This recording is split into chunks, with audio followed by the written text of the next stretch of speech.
Les instigateurs, épisode numéro 25. Aujourd'hui, on parle de la purge stratégique. Comment croître une entreprise en éliminant des clients.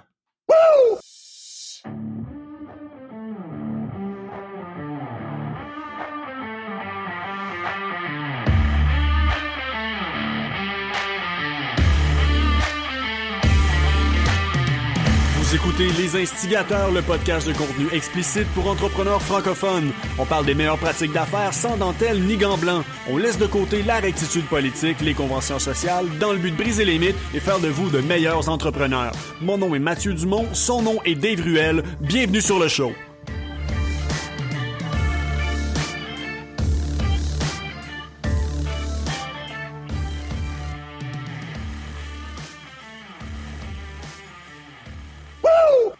Bon 25e, mon chum.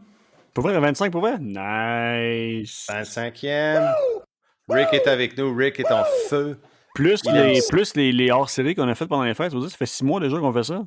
T'as raison, hein? On avait fait un hors-série. Le temps passe tellement vite avec toi, Dave, tu sais. Oh, mon Dieu! Ah, je sais bien. Je parle beaucoup, c'est pour ça. Chris, oui. Mais non, mais c'est le fun. Écoute, 25e déjà, c'est fantastique. J'en reviens pas. Faut croire qu'on est pertinent. Yeah! Il faudrait que je ramène un peu plus encore de petites jingles. Il faudrait que j'en upload des nouveaux. Là. Ah, j'ai Mr. Burns. Excellent. Dude, on va parler de... Excuse-moi, je t'ai coupé. Non, je m'en allais sur... Je reprenais le callback de Excellent sur, justement, parlant de choses excellentes.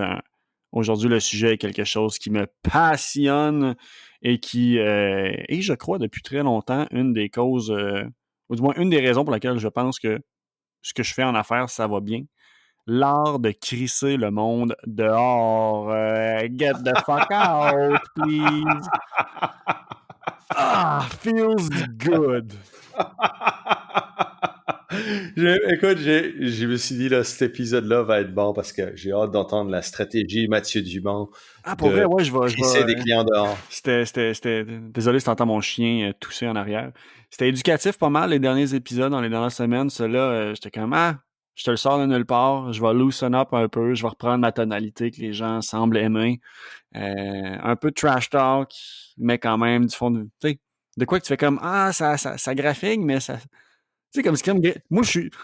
J'avais jamais vu ça, mais je pense que je suis l'équivalent de gratter une gale. Tu sais que t'es pas supposé, puis que c'est pas bon, mais qu'est-ce que ça fait du bien?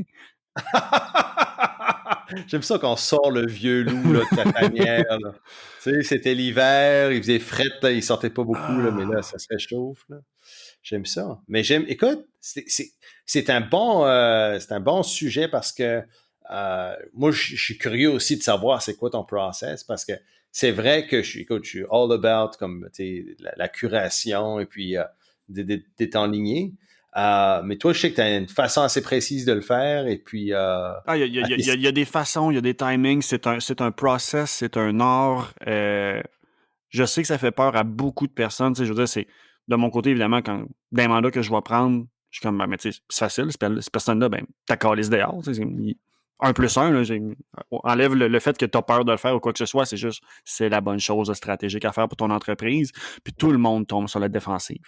Ah, ben là, tu sais, elle est là depuis le début. Mais je veux pas qu'elle soit frue, mais tu sais, c'est de l'argent que je perds de ma business. Tout le monde se trouve des excuses pour garder du bois mort dans sa cour. Puis maintenant, on se demande, ouais, Chris, semble ça pue. Ben oui, mais t'as plein d'affaires qui pourrissent par en arrière. Là, fais un peu de ménage. Puis là, j'ai pas regardé dans le pacing. Cet épisode-là sort quand, mais d'après moi, en plus, gars, voyez ça, mesdames et messieurs, comme votre ménage du printemps. Alors qu'en réalité, on devrait le faire quand même sur une base régulière. Ben, donne-moi un exemple. Fait comme toi, par exemple, donne-moi un exemple. Très simple. Mais mettons, gars, je veux dire, évidemment, ça peut être fait à plusieurs niveaux. Chaque année, puis ça, j'y crois fondamentalement, vous devriez mettre 10 à 20% de votre clientèle dehors. Puis là, on fait comme, c'est beaucoup, là. Ça dépend. 10 à 15, ton 10, 15, 20% de votre clientèle, je vous parle pas de votre chiffre d'affaires. Fait, mettons juste avec la grande ligne que tout le monde aime donc bien dire que 20% de ta clientèle fait 80% de tes revenus. Mais théoriquement, ça veut dire que si tu vas chercher dans le... Mettons, dans l'overhead, là, tu peux créer quand même pas mal de monde à effet presque nul, là. Ben oui, parce que c'est ça, tu as 80% dans le fond de tes personnes dans lesquelles que tu peux optimiser. Là. Exactement, c'est ça. Fait que, tu sais, il y en a qui vont être acceptables. Tu sais, mettons, c'est dans ce 80%-là, ben, tu sais, il y a un exercice à faire d'identification de, bon, mais cette personne-là, quel est son réel potentiel de profitabilité? Où est-ce que j'en suis présentement? C'est quoi le délai que j'estime que ça prend pour aller chercher plus de rentabilité avec. Il y a des fois que tu peux prendre des petites actions rapides, puis boum, du jour au lendemain, tu viens de faire le double d'argent avec la personne. Nice. T'en as d'autres que tu fais comme, ouais, mais je connais sa philosophie de business, je connais les projets qui sont dedans, ça va être très long. Ben, des fois, tu sais, cette personne-là va nécessiter, va te gruger du temps dans ton entreprise. Tu sais, sans dire que c'est des sangsues, il ampute ta business sans nécessairement le vouloir. C'est pas mauvais ni rien, mais c'est un frein de croissance pour ta business parce que tu tiens des personnes qui ne suivent pas le rythme de croissance ou qui privent d'autres clients plus alignés de bénéficier de tes services parce que justement, ils sont dans ton horaire.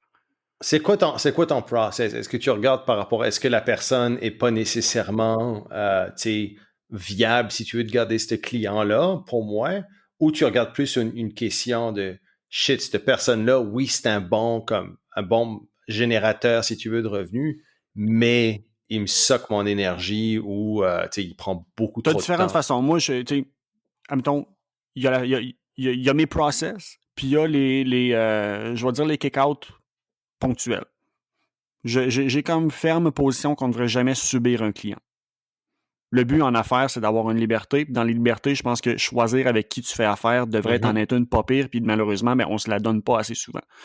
Fait que ponctuellement dans l'année, si quelqu'un, au niveau de son attitude, au niveau de non-respect de clause ou quoi que ce soit, genre que je suis comme, OK, j'ai pas de plaisir avec ce client-là, peu importe comment d'argent qui me rentre, ben voici la porte. Fait que déjà là, moi, je ne niaise pas avec ça. Mais qu'est-ce qui sont tes non négociables pour ça, par exemple? Ou est-ce que tu dis, OK, là, ça, c'est non, là, tu sais? T'as-tu un set de non négociables? Oui, quand même. Puis ça, c'est un des exercices de base que je fais faire avec les personnes que j'aide.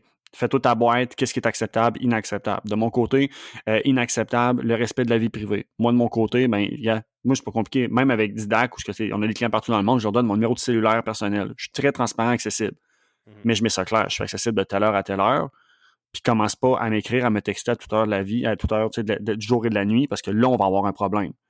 Fait que moi, quelqu'un qui s'essaye une fois, t'as ton avis, t'en auras pas deux. Fait que ça, je suis quand même assez ferme là-dessus. Au niveau des délais, honnêtement, je suis désagréable sur la ponctualité. Tu m'as déjà vu un peu avec quelqu'un en retard, là?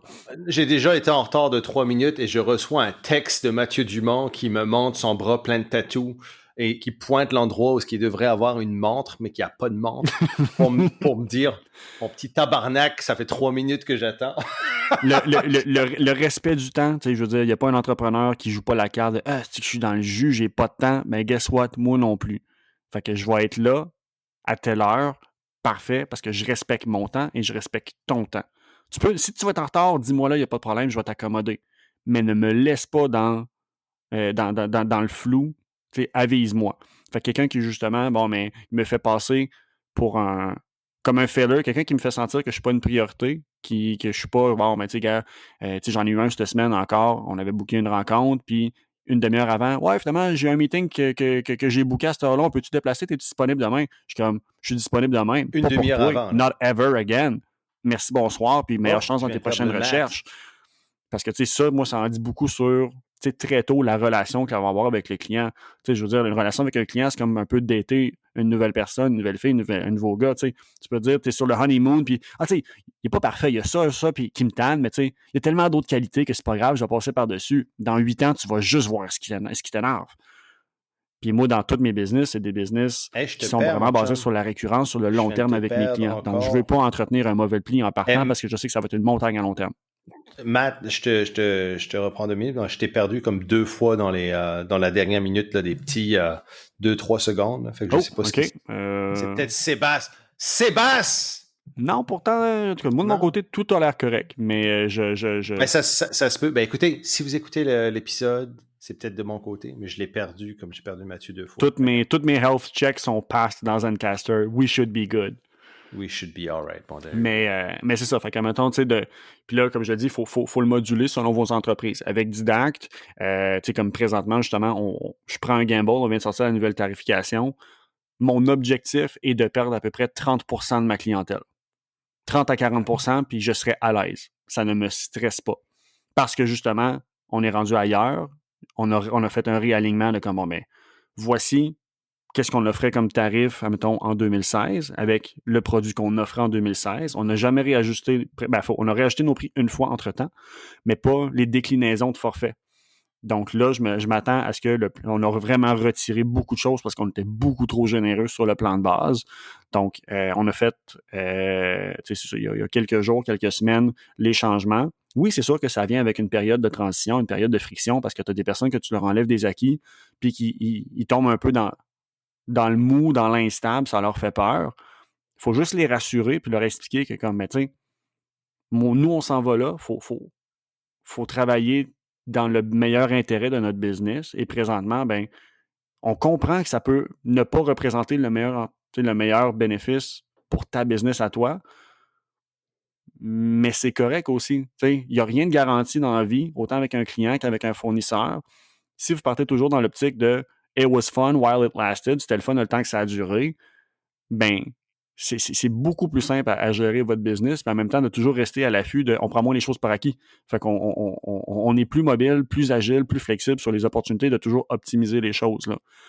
Mais là, dans le fond, tu es plus clair sur quel type de client que tu veux attirer.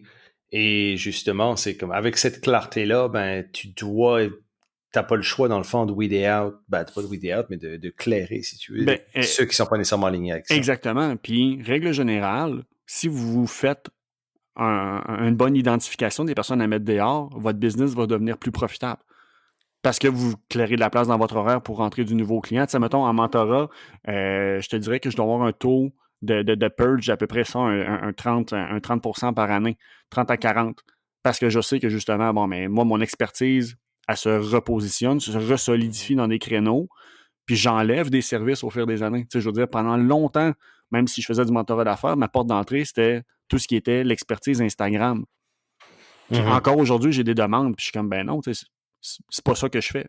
Je l'ai fait dans le passé, oui, puis merci de le reconnaître, puis comme, tant mieux, je vais te présenter, je vais te mettre en contact avec des personnes, mais c'est plus ça, moi, tu sais, je suis rendu ailleurs. Fait que ta clientèle, si elle te suit pas, c'est normal, on n'avance pas à la même vitesse, puis il faut accepter des fois de justement prendre le risque de, oui, on crée de la place, on crée une perte financière à court terme, en prenant le pari de, la prochaine fois que je book cet espace-là, ben ça va être 2 fois plus profitable.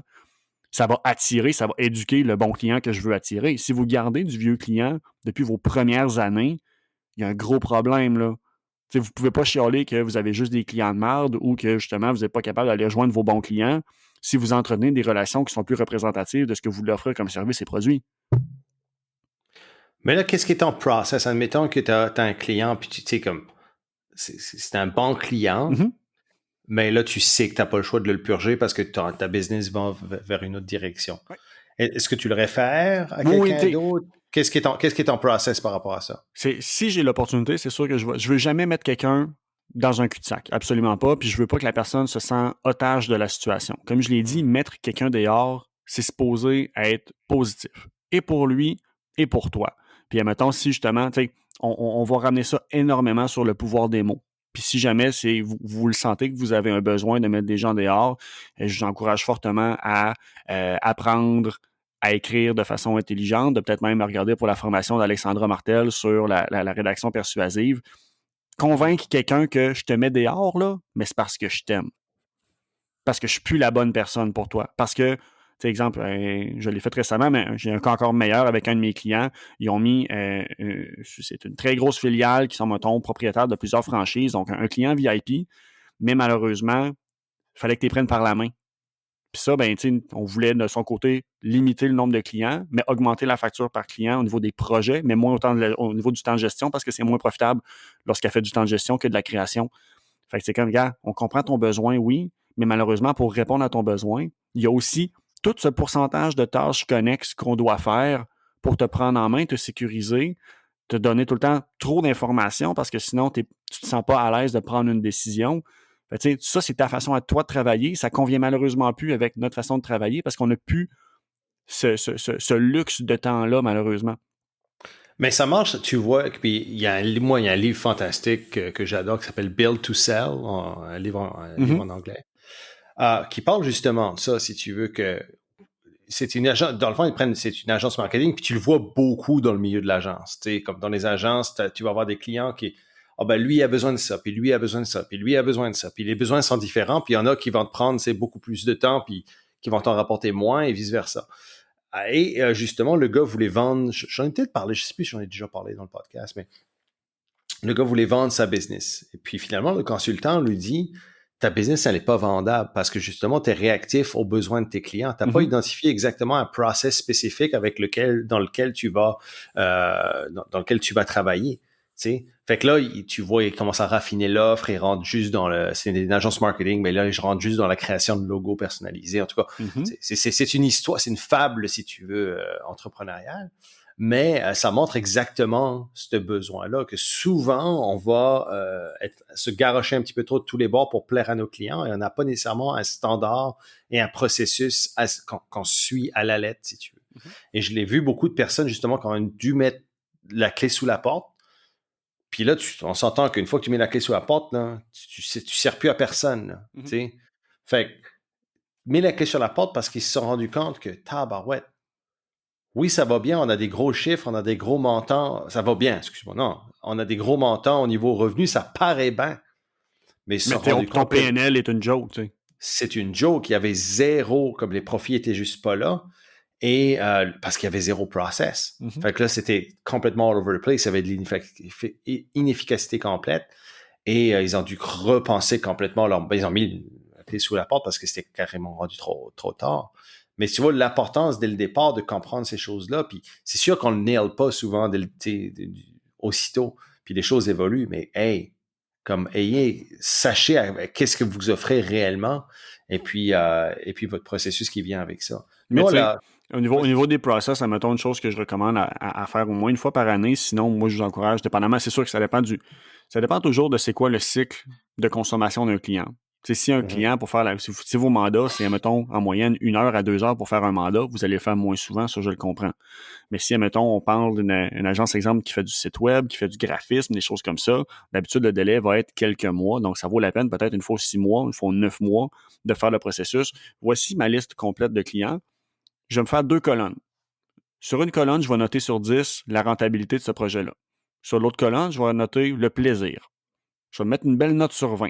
Puis là, je vais juste remettre les choses dans l'ordre, qui vont me montrer qui est le client le plus optimal pour moi, qui est le plus rentable et avec qui j'ai le plus de plaisir. Normalement, déjà là, ça devrait vous donner un indicateur de si je devais faire le ménage, qui est le low-hanging fruit. Ceux dans le bas, mais clairement, c'est que soit j'ai pas de fun à le faire, ou j'ai du fun à le faire, mais ils sont pas profitables. Désolé, mais ça, c'est des projets qui, pour votre business, je comprends que ça vous fait du bien, c'est un feel-good moment, mais d'un point de vue business, c'est un mauvais move d'entretenir des relations et garder ce projet-là. À l'inverse, trouvez-vous un fournisseur qui va être plus adapté à son besoin, à qui vous allez pouvoir le référer, garder une commission, puis de là, le client va comprendre. Le client veut juste avoir quelqu'un qui s'occupe de lui pour son meilleur intérêt. Si tu lui dis, gars, moi, avec où est-ce que je m'en vais, j'ai plus le temps nécessaire pour toi.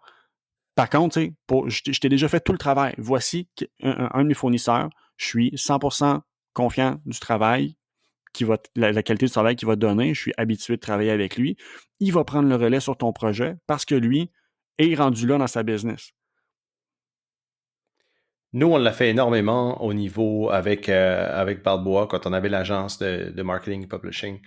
Il y a un moment donné où on a dû justement purger.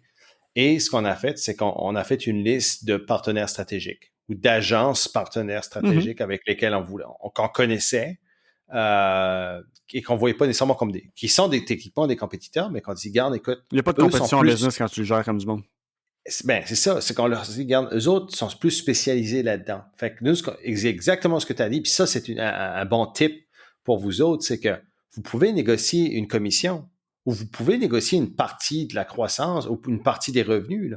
Tu regardes, écoute, moi, j'ai bâti ça, ou admettons que nous, ce qu'on faisait tout le temps, c'est que la compagnie notre compagnie appartenait le marketing. OK? Donc, tout le marketing qui était créé était notre priorité dans le contexte d'un projet qu'on allait bâtir avec le client en publishing. Ce qu'on faisait, c'est que soit on licençait le marketing au nouveau, qui fonctionnait à la nouvelle compagnie, et puis on négociait une royauté, si tu veux, ou sinon, on vendait nos assets. On dit comme, regarde, on va te vendre tes assets. À partir de là, toi, tu vas nous payer pour l'achat de ces assets-là. Et ensuite, tu vas pouvoir exploiter complètement cette personne-là. Et généralement, quand on donnait le client dans les bonnes mains, le client était content parce qu'il avait des meilleurs résultats généralement. Et nous, on était content parce qu'on n'a pas travaillé dans le vide. Fait que c'est pas comme si vous ne le pensez pas de la façon que vous donnez quelque chose pour rien. C'est que, regarde, il y a des acquis, il y a une commission peut-être que vous pouvez négocier. Il y a beaucoup, beaucoup de choses qui sont très, très bénéfiques par rapport à ça aussi, là, si on parle de monétairement là. Il y a un coût d'acquisition pour tout. Fait que, rendu là, normalement, là, la majorité des entreprises que vous voyez comme compétiteurs, surtout dans les entreprises de services, sont potentiellement vos meilleurs partenaires potentiels et fournisseurs potentiels. Le nombre de clients, mettons, c'est comme du lancement d'entreprise, j'en fais plus. Master, moi, je dis flexa à quelqu'un qui, justement, faisait du mentorat, puis il a dit, bon, mais gars, pas de problème, je vais juste faire ça, moi, Master, parce qu'il, justement, il prend mes leads que je prends pas. Fait que je me suis éliminé un compétiteur en lui fournissant de la job que je voulais plus m'occuper. Puis c'est juste se repositionner, justement, parce que c'est plus simple pour lui aussi à partir de là, parce qu'il y a moins à faire d'acquisition. C'est un bon closer, mais c'est pas quelqu'un qui est bon pour aller chercher du lead. Donc, mais à la base, j'aurais pu dire, gars, c'est un compétiteur, il fait de l'accompagnement, il fait du mentorat, je ne l'aiderai pas. Non, absolument pas. Au final, moi, si je juge que j'ai besoin de déloader un client de mon entreprise, ben, c'est du positif. Fait que rendu là, s'il n'est pas à moi, ça ne sert à rien d'avoir la mentalité de si c'est pas moi qui l'ai, personne ne va l'avoir. Vous n'aidez pas le client, vous n'aidez pas votre industrie. Il n'y a personne qui en bénéficie là-dedans. Là. Puis surtout, puis de prendre le mauvais client, puis nous, on le voit en mentorat, si tu veux, c'est que si tu prends ton mauvais client, c'est certain que tu feras jamais un bon nom pour toi-même. Tu sais, des personnes qui veulent assister au huis clos, par exemple, Chris, on reçoit des applications, on ne prend pas tout le monde. Là. Non. Parce qu'on sait. Puis ça ne veut pas dire que nécessairement on n'aime pas la personne ou peu importe, c'est que là, on sait que, OK, là, on a tel groupe, là, cette personne-là fit avec le groupe, oui ou non. Et on a besoin de ça pour créer quelque chose qui est optimal, je veux dire, parce que c'est le concept de ce qu'on fait avec le huis clos. Donc, on se ferait un desservice, si tu veux, si on serait juste comme, OK, on s'en fout, on va prendre premier arrivé, premier servi, puis on sert tout le monde. Non. On essaie d'avoir une complémentarité dans les personnes qui vont venir, des choses comme ça. Donc, s'il y a des personnes qui sont dans le coaching, qui sont dans l'accompagnement, considérer ces choses-là. Puis, tu sais, je veux dire, il y a différentes façons de aussi analyser nos clients. Tantôt, mettons, le MVP, c'en est une, mais si vous faites l'exercice de dire, bon, mais mon client, il doit avoir 2 critères sur 3 minimal, sinon, c'est une règle personnelle de je le mets dehors. Est-ce qu'il est rentable? Est-ce qu'il est aligné avec la clientèle parfaite que je veux attirer? Et est-ce que j'ai du plaisir? Tu n'as pas le droit d'en avoir juste un. Un client qui est juste alimentaire, tu me crisses ça dehors, je m'en fous, ça représente combien de ton chiffre d'affaires? C'est pas rendre utilité à ta business. Un client que tu as juste du fun avec, mais s'il n'est pas rentable, encore là, tu ne travailles pas pour ta business.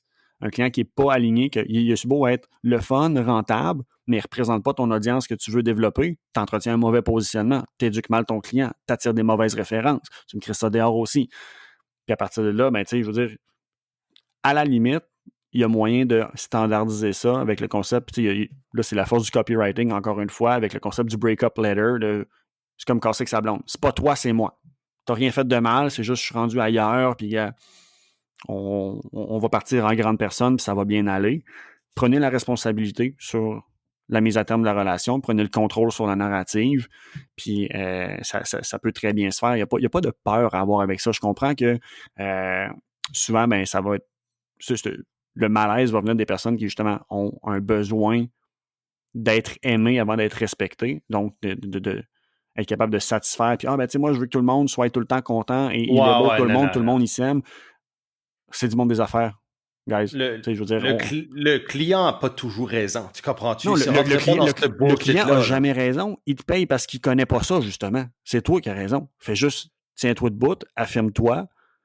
Puis à partir de là, ben, c'est toi qui sais si t'es la bonne personne ou non. Tu sais, je veux dire, la quantité de business qui, malheureusement, moi, jamais sont sur une blacklist parce que honnêtement, ils impriment de l'argent. Mais d'un point de vue éthique, ils chargent 2 fois, 3 fois trop cher chacun de leurs clients versus la valeur de ce qu'ils leur amènent pour vrai.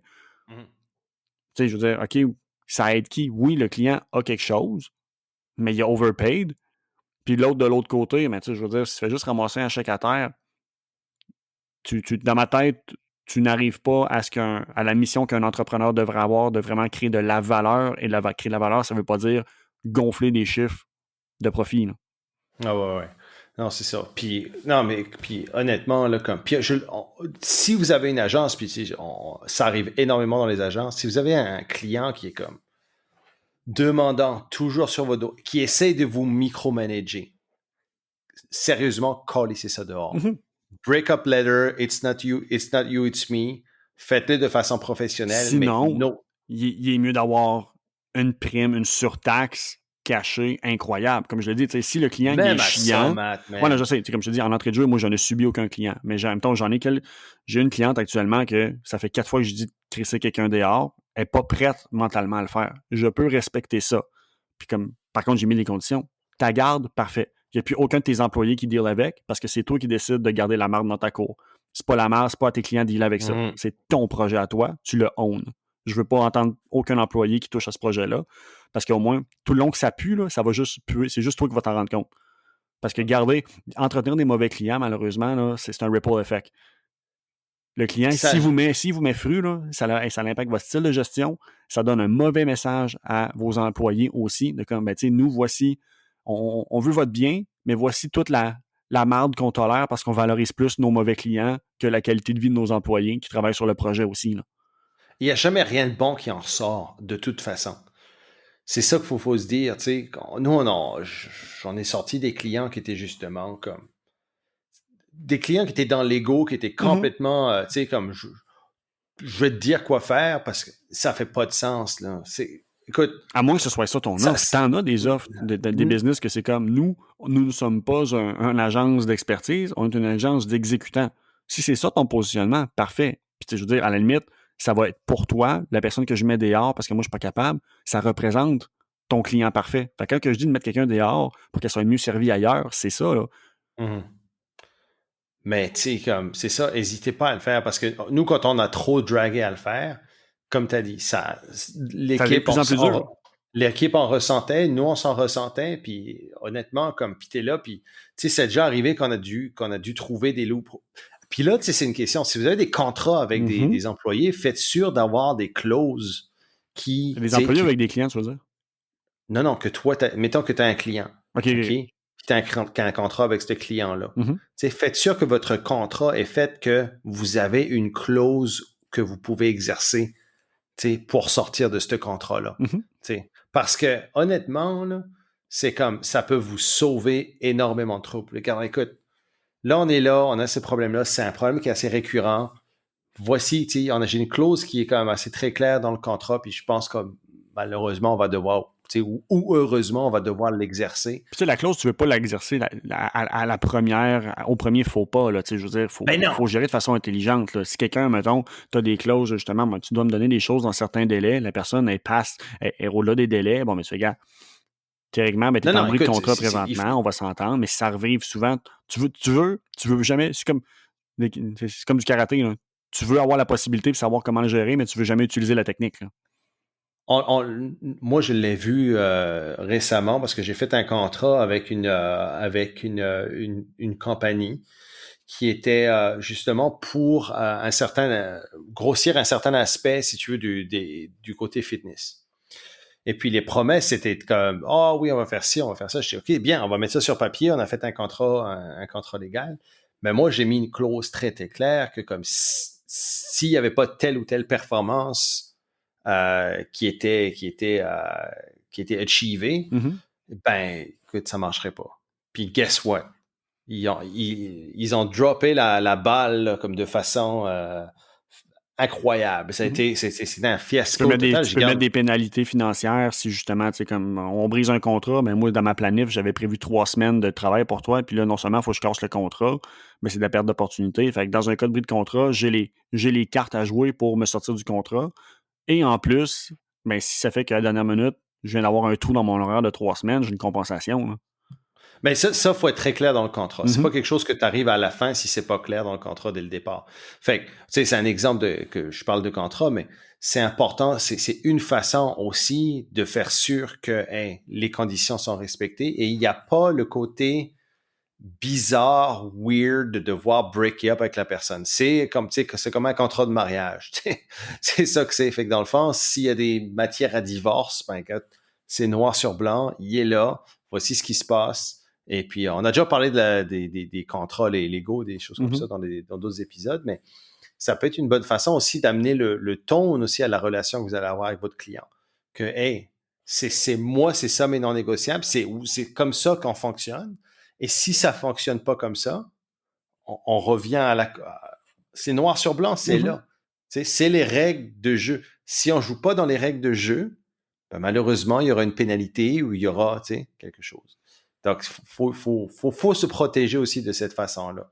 Malheureusement, c'est ce qui va se faire, c'est que on va trop être dans l'émotion quand ça vient, si tu veux, à devoir dealer avec ces choses-là. Beaucoup de gens qui vont pas vouloir non plus confronter d'une certaine façon. Là, je parle dans des clients difficiles, je parle pas nécessairement d'évaluer les bons ou des meilleurs clients, mais je parle de situations difficiles ou conflictuelles que vous pouvez avoir avec un client. Vous pouvez ramener directement à cette chose-là. Oui, puis sinon, ben c'est ça. Honnêtement, si il y a un défi que je voudrais vous donner, faites l'exercice, 3 colonnes, des notes sur 10, profitabilité, plaisir, représentation de votre client idéal. Mettez-moi une belle note sur 30, remettez ça dans l'ordre. Le 10-15% d'en bas, là, je veux dire, pas obligé de les mettre dehors demain matin, mais vous devriez être déjà en train de planifier à qui est-ce que je peux le transférer. Peut-être de voir, bon, mais si c'est un client, mettons, qui est sur un programme à renouvellement, comment est-ce que je prépare ma porte de sortie au prochain renouvellement pour dire, ben malheureusement, gars, ton contrat se renouvelle dans 3 mois. De notre côté, on a décidé qu'on ne renouvellerait pas ce contrat-là, justement, pour ouvrir de la place. Peu importe, il y a plein de cartes que vous pouvez jouer, mais vous devriez tout de suite considérer, bon, ben, ces 10-15%-là, c'est eux. Faire le calcul aussi de, bon, mais par année, ça me représente, si je mets dehors, ça représente combien d'heures facturables que je mets dehors. Parce que des fois, ce nombre-là, si on ne le quantifie pas, on fait juste, OK, je mets ça dehors, parfait. Mais j'ai-tu besoin de 3 clients? Mettons qu'on met 3 personnes dehors, j'ai-tu besoin de 3 clients à renouveler ou est-ce que je peux regarder pour aller en chercher un gros qui va me demander beaucoup moins de temps de gestion parce on fait juste la gestion d'un client.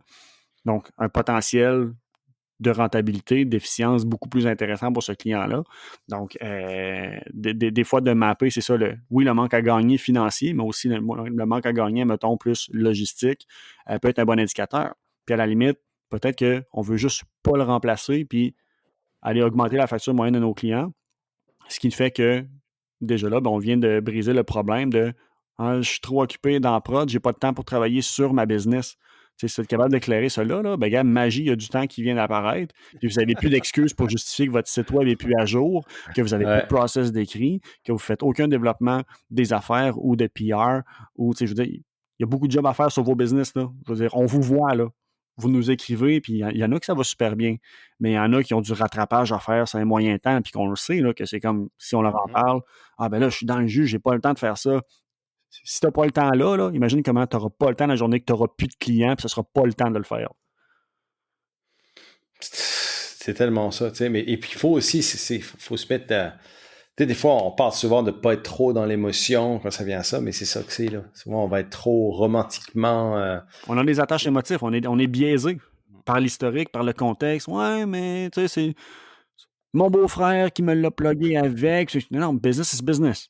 Arrêtez. Là. Puis au pire, justement, développez-vous des outils qui vont vous aider à dire, bon, mais peu importe ce que j'en pense, voici un process que je m'impose. On parlait de self-leadership dans la semaine passée. Moi, justement, ça passe par là. Puis encore une fois, ça n'a pas besoin d'être douchy. Là. Ça n'a pas besoin d'être violent. Là. Ça peut être un process qui est très smooth. Et puis qu'on sait que toi, tu sais comment offrir la meilleure valeur à ce client-là. C'est une bonne chose. Si c'est les clients stratégiques que vous identifiez, c'est une bonne chose des médias. C'est à vous à le verbaliser puis de justement leur faire comprendre. Puis ceux que c'est du ponctuel, ben c'est une bonne chose. Vous crissez du monde désagréable dehors. Oui, ils vont être frus, mais je veux dire, vous avez déjà pas de fun avec. Tant qu'à pas avoir de fun, aussi bien mettre à terme ce malaise-là. Mais il n'y a jamais personne, moi, que j'ai vu où on a fait du bon référencement qui a été frustré. Au contraire, ça s'est toujours extrêmement mais tu as bien des clients que tu passé. peux pas référer non plus, là. Parce qu'à un moment donné, tu veux. Oh non, non, non, non, il y en a que tu calises dehors, C'est on ça, là, s'entend, je là, veux mais... dire, tes personnes de référence, Non, non, tu veux les tu garder, donnes pas tu veux pouvoir tu donnes pas ta continuer. marde tu donnes pas la marde dans la cour du voisin, là. Exactement. Là. Non, Sinon, non, non. si tu le fais, tu mets ça très transparent. Voici les raisons pour lesquelles je me débarrasse de cette personne-là. Si c'est juste, Mhm. bon, on s'en va ailleurs, puis process, blablabla, pas de problème. Si le gars, c'est un whack job, mais, gars, voici la facture qui vient avec. Si ça t'intéresse, puis tu veux prendre le risque, pas de problème, mais genre, sache que je suis pas là pour te domper ma marde. Si tu le veux pas, moi, je peux pas endosser ce client-là. Je te dis, il y a lui qui va être disponible. À partir de là, tu le gères comme tu veux.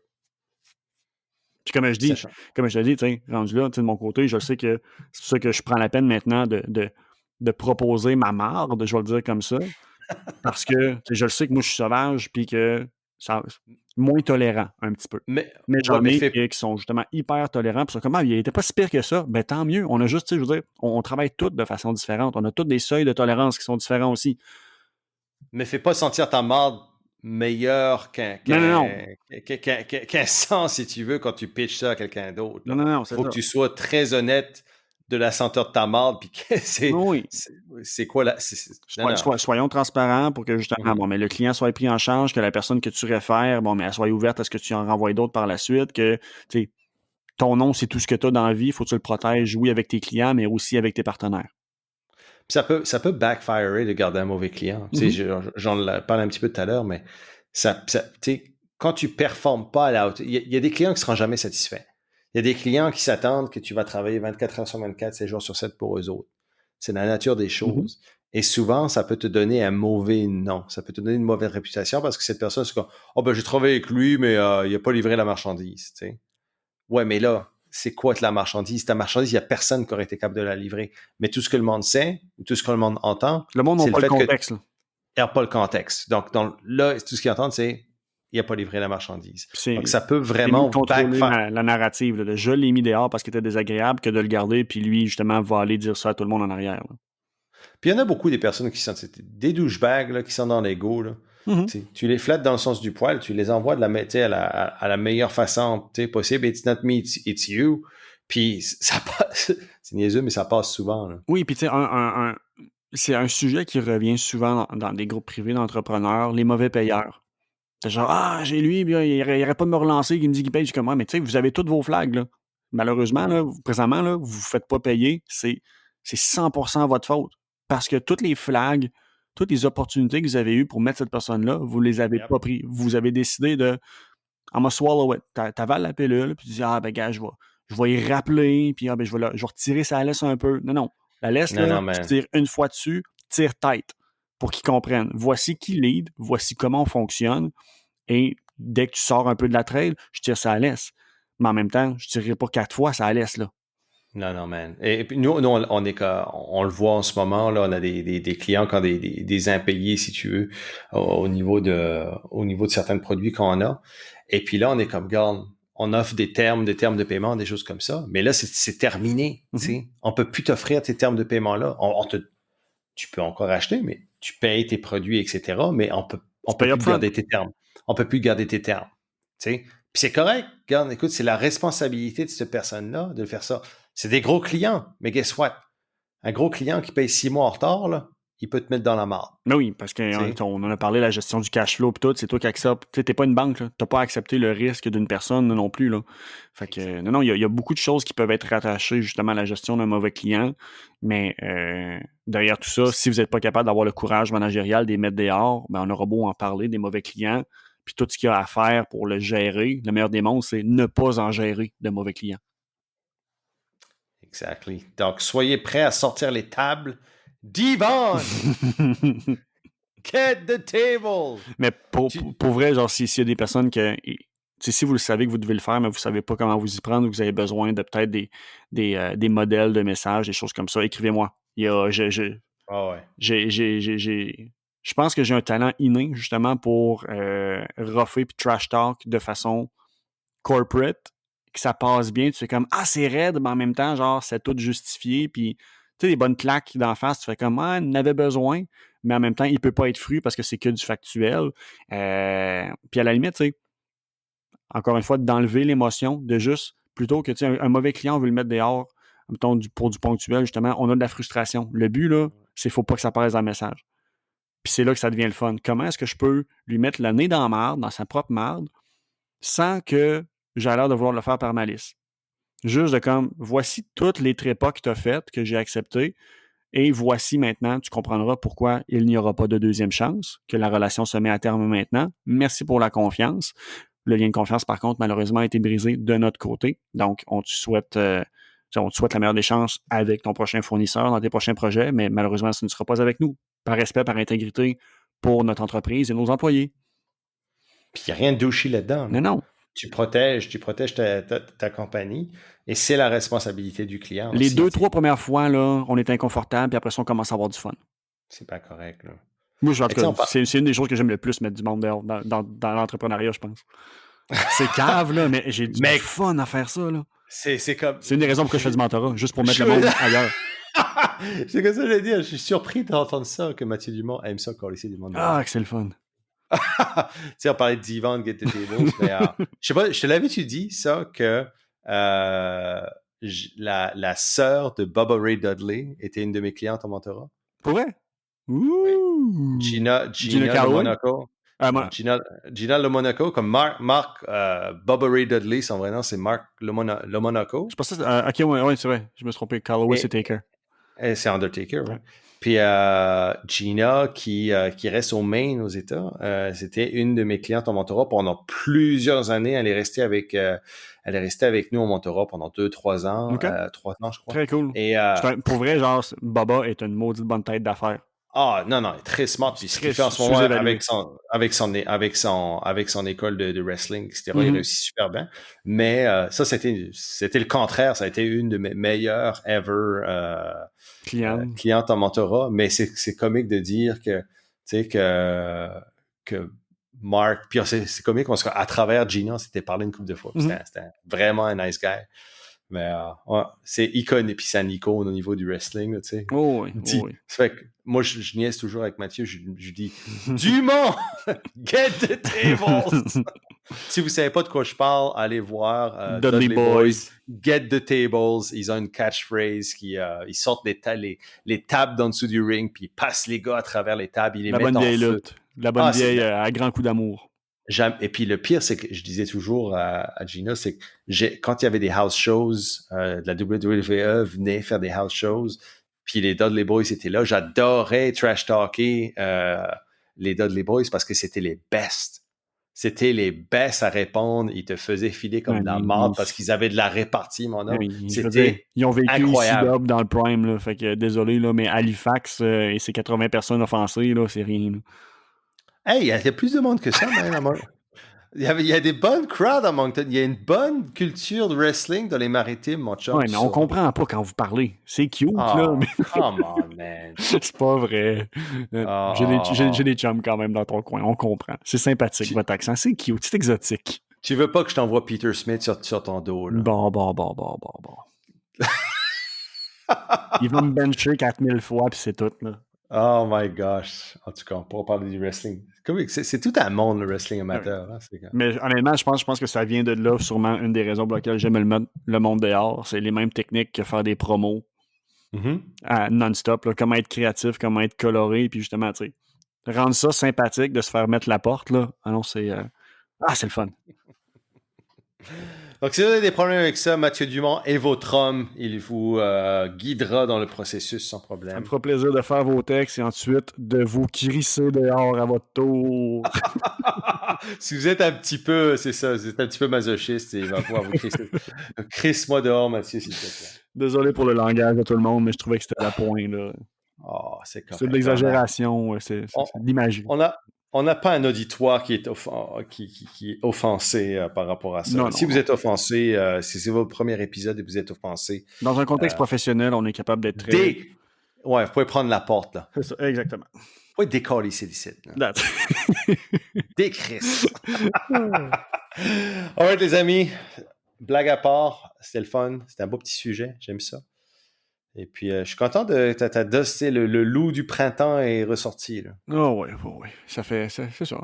Un petit feel-good moment. There you go. Salut mon chum. À la semaine prochaine. Goodbye!